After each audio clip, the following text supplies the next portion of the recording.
LM system of নবযুগের নতুন তথ্য নিয়ে আপনাদের কাছে লাইকোপোডিয়াম নিয়ে ওষুধটি আলোচনা করার উদ্দেশ্যেই শুরু করছি। লাইকোপোডিয়ামের ব্যবহার, লাইকোপোডিয়ামের প্রয়োগ এবং সবাই ভিডিও দেখে থাকেন এবং সচেতন পদ্ধতিতে প্রয়োগ করতে থাকেন। আজকে নতুন যুগের অর্থাৎ এলএম সিস্টেম অফ নবযুগের পঞ্চাশতম প্রয়োগ কিভাবে করব এবং কিভাবে হোমিওপ্যাথিক চিকিৎসা হয় সেটা আলোচনা করব লাইকোপোডিয়ামের প্রয়োগ নিয়ে। চলে আসি। লাইকোপোডিয়াম হলো ভেজস অর্থাৎ গাছগাছা থেকে তৈরি এবং পলিক্রেস, ক্রনিক ডিজিজ এবং গভীর ক্রিয়াশীল এবং বৃদ্ধদের বন্ধু বলিয়া অভিহিত করেছেন ডাক্তার নরনাথ বন্দ্যোপাধ্যায়। সেটা নিয়ে আলোচনা করব এবং আমরা আগেকার মতো অর্থাৎ লক্ষণ, রোগ বা অন্য কিছু নিয়ে করব না। আমি অন্যভাবে পদ্ধতি মনে রাখার জন্য সেই চেষ্টাই করব। সুতরাং শেষ পর্যন্ত দেখার আহ্বান জানিয়ে শুরু করছি। তাহলে কেন তাকে প্রকৃত বন্ধু বলা হয়? অর্থাৎ বৃদ্ধদের প্রকৃত বন্ধু। যারা বৃদ্ধ হয় সচরাচর রোগ শোক তাদের সবচেয়ে বেশি হয় এবং অন্তত তিনটা বা চারটা অঙ্গের যদি কোনো রকমের ট্রাভেলস না থাকে তাইলে আমরা লাইকোপোডিয়াম ব্যবহার করতে পারি না এবং সেই অঙ্গগুলো ডাইন দিকে যদি হয়ে থাকে তাহলে আরও সোনার সোহাগা। তাহলে কি বুঝলাম? অর্থাৎ গতানুগতিক আমরা যেভাবে চিকিৎসা করে থাকি লক্ষণ এবং রোগ দৃষ্টে, সেখান থেকে বেরিয়ে এসে নবযুগের নবতম পদ্ধতিতে ওষুধ প্রয়োগ করব এবং সেই প্রয়োগের মাধ্যমে এই গভীর ক্রিয়াশীল ওষুধকে সুন্দরভাবে কাজে লাগাবার চেষ্টা করব। চিকিৎসকগণ এবং যারা আমরা হোমিওপ্যাথিকের ধারক এবং বাহক অথবা হোমিওপ্যাথিক পারিবারিকভাবে ব্যবহার করি অথবা প্রয়োজনে অপ্রয়োজনে ব্যবহার করি না জেনে, তাদের উদ্দেশ্যে আলোচনা করছি। তাহলে চলে আসি। যারা ডাক্তার নন ওষুধ সেবন করবেন তাদের উদ্দেশ্য কিছু বলবো, আর যারা ডাক্তার তারা কিভাবে করবেন। তাহলে চলে আসি। আমরা ভাগটা দুই ভাগের করতে পারি, অর্থাৎ শিশুদের এবং বৃদ্ধদের এই ওষুধ তরুণ রোগে এবং চিররোগে কাজ করে সমানভাবে। তাহলে আমরা বুঝতে পারলাম যে এটা শিশুদেরও কাজ করে, বয়স্কদের কাজ করে এবং সকল রোগেরই কাজ করে। তবে তাকে স্পেশালি বলা হয় বয়স্কদের বন্ধু। তার কারণটা কি? তার কারণ বয়স হলেই রোগ শোক সব কিছু বাড়ে, শরীরের শক্তি থাকে না এবং যত রকমের ট্রাভেল দেখা যায় বৃদ্ধ বয়সেই দেখা যায়। সেজন্য বৃদ্ধ বয়সে যে কোনো রোগের যে কোনো পরিস্থিতিতে আমরা এই ওষুধটা অনায়াসেই ব্যবহার করতে পারি এবং এলএম সিস্টেম, আমি শততমের কথা বলবো না, এলএম সিস্টেম, যেই সিস্টেমে কোনো রকমের অ্যান্টিডোট বৃদ্ধি অথবা ক্ষতির কোনো কারণ থাকে না। কিন্তু শততম পদ্ধতিতে গভীর ক্রিয়াশীল ওষুধগুলো অনেক সময় উচ্চমাত্রা ক্ষতি করে থাকে যদি সুনির্বাচিত ওষুধ না হয় অথবা দক্ষ ডাক্তারের হাতে প্রয়োগ করা না হয়। তবে লাইকোপোডিয়ামের সুবিধা হচ্ছে এটার সবচেয়ে ভালো বন্ধু এই কারণে ডাক্তারদেরও এটার বৃদ্ধি নাই বললেই চলে। সুতরাং এবং লক্ষণ দৃষ্টে ওষুধটা প্রয়োগ করতে পারলে ধীর গতিতে ওষুধটা কাজ করে বিদায় অনেকে হয়তো লাইকোপোডিয়ামের ক্রিয়া বুঝতে কষ্ট হয়। সেই সুবাদে আমার আলোচনা আমরা দুই ভাগে ভাগ করতে পারি।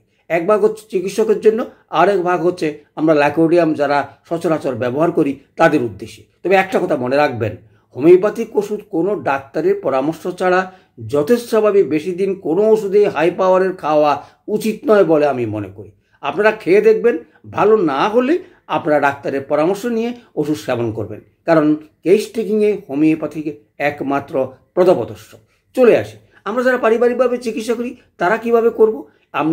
আমি যেহেতু বলছি এটা বৃদ্ধদের ওষুধ, তাহলে বৃদ্ধকালে যত রোগী হোক না কেন এবং 3-4টা অঙ্গের অথবা রোগের সমষ্টি থাকলেই আমরা লাইকোপোডিয়ামকে অনায়াসেই ব্যবহার করতে পারি। আমি লক্ষণের কথা বললাম না, কেন বললাম না, বা রোগের কথা বললাম না, কারণ ওই দুটোর ভাগ বিবেচনা করে সবাই আলোচনা করে এবং সবাই প্রয়োগের কথা বলে 30-200। আমি সেখান থেকে বেরিয়ে আসার আহ্বান জানাচ্ছি। আমরা 30-20 অথবা সেম ব্যবহার না করার থেকে লেটেস্ট সিস্টেম অর্থাৎ হ্যানিম্যানের 6ষ্ঠ সংস্করণ আবিষ্কারের পর সেটা কিভাবে ব্যবহার করব সেটাই আজকে আলোচনা করছি।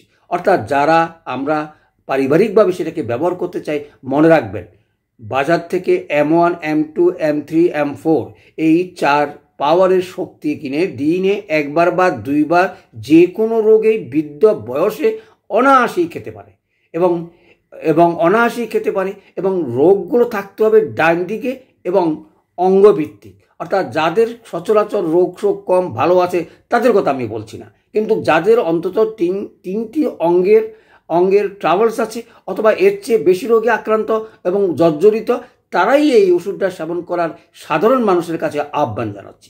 সিস্টেমটা কি? সিস্টেমটা হচ্ছে M1 থেকে M4 পর্যন্ত 4 পাওয়ার শক্তি কিনে দিনে 2 বার করে খেয়ে দেখুন। কাজ না হলে আরও 4টা পাওয়ার কিনে খান, বাজার থেকে পাওয়া যায় ভারতবর্ষের যে কোনো জায়গায়। বাংলাদেশের কথা আমি নাই বললাম, বাংলাদেশেও এই ওষুধ সহজলভ্য। সুতরাং দিনে 2 বার করে এই 8টা পাওয়ার অর্থাৎ M1 থেকে M8 পর্যন্ত পার্শ্ব প্রতিক্রিয়াহীন এবং অ্যান্টিডোট এগুলো ছাড়াই আপনি অনায়াসে খেয়ে দেখতে পারেন। যদি কাজ হয় হলো, না হলে ওষুধ সেবন বন্ধ করার অনুরোধ জানাচ্ছি। আর যারা চিকিৎসক তাদের তো কোনো কথাই নেই, যে কোনো বয়সে যে কোনো পরিস্থিতিতে অনেকে পলিক্রাস এই ওষুধটিকে আমরা অনায়াসে বিভিন্ন রোগে ব্যবহার করতে পারি, কিন্তু তরুণ রোগে এটাকে প্রথমে ব্যবহার না করেই শ্রেয় বলে আমি মনে করি। এটা চিররোগের ওষুধ, তার কারণও একটু ব্যাখ্যা করি।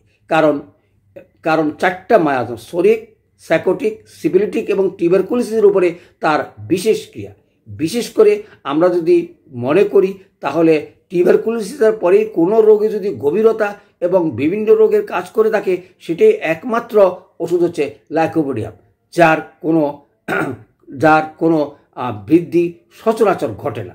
কাজটা যদিও একটু ধীর গতিতে হয়, সুন্দরভাবে কাজ করার জন্য চিকিৎসকদের লক্ষণ ভিত্তিক প্রয়োগ করার কথা বলছি। প্রয়োগ করতে কোনো দ্বিধাদ্বন্দ্ব থাকা উচিত নয়। আমরা M1 থেকে শুরু করব এবং ক্রমে হাই পাওয়ারে যাওয়ার চেষ্টা করব, কারণ তার কাজ প্রকাশ এবং বুঝতে আমাদের দেরি হয়। সচরাচর আমরা অনেকেই ভিডিও দেখে থাকেন এবং লাইকোপোডিয়ামের উপরে অনেকেই অনেক বক্তব্য রেখেছেন, কিন্তু কথা হচ্ছে লক্ষণ এবং রোগ ছাড়া আমরা এটাকে কিভাবে সহজভাবে ব্যবহার করতে পারি সে নিয়ে আমার আলোচনা বা উদ্দেশ্য হচ্ছে জনগণ যেন এটার হোমিওপ্যাথিতে উপলব্ধি করতে পারে তার কার্যকলাপ, সেজন্যই এটা সাধারণ মানুষের ব্যবহারের অনুরোধ জানাচ্ছি।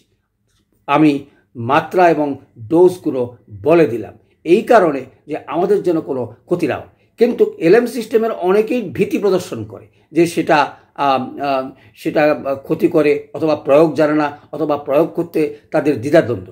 আজকে নবতম যুগের সেই 6ষ্ঠ সংস্করণের সকল রকমের পার্শ্বক্রিয়া পেশ করে নতুন যুগের নতুন ওষুধ। আমি যদি বলি বিজ্ঞানের যেমন আবিষ্কার ন্যাটের, ঠিক সেরকমই 6ষ্ঠ সংস্করণের আবিষ্কার হোমিওপ্যাথিতে হ্যারিম্যানের শেষ অবদান, এবং সেটাই যদি আমরা সকলেই প্রয়োগ করতে পারি তাহলে নানা রোগ থেকে আমরা মুক্তি পাব। এই ওষুধ রোগের সংকটকালে যত রকমের রোগের ট্রাভেলস হোক না কেন, আমাদের প্রচুর ওষুধ আছে যেগুলি সহজেই আমরা প্রয়োগ করতে পারি। তাহলে আমরা বুঝতে পারলাম হোমিওপ্যাথিক যে কোনো রোগের চিকিৎসা স্থায়ীভাবে করে। যেহেতু সেটা বৃদ্ধদের ওষুধ বলা হইল, তাহলে সকল বৃদ্ধই অনায়াসে ডেলি 2 বার করে খেয়ে 1 থেকে 8 শক্তি পর্যন্ত দিনে 2 বার করে প্রয়োগ করে খেয়ে দেখতে পারেন। যদি কাজ হয় তাইলে আরও হায়ার ডোজ খাওয়ার চেষ্টা করবেন, যেহেতু তার কাজ ধীর।